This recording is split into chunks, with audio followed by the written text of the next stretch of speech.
მეტროსადგური ვარკეთილი აგვისტოს ბოლოს გაიხსნება. სამუშაოები მეტროსადგურის გახსნის შემდეგაც გაგრძელდება, მაგრამ ეს მოხდება მაშინ, როდესაც მეტროს სამუშაო საათები დასრულებული იქნება და იქ მგზავრები არ იქნებიან.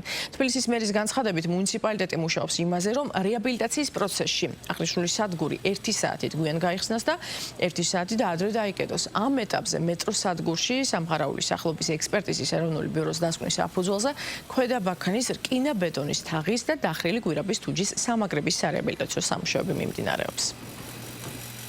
აგვისტოს ბოლოს უკვე ის სამუშაოები, რაც ახლა მიმდინარეობს, იქნება დამთავრებული და შევძლებთ უკვე მგზავრების მიღებას, თუმცა ეს აღნიშნავს იმას, რომ პროექტი და სამუშაოები იქნება დასრულებული.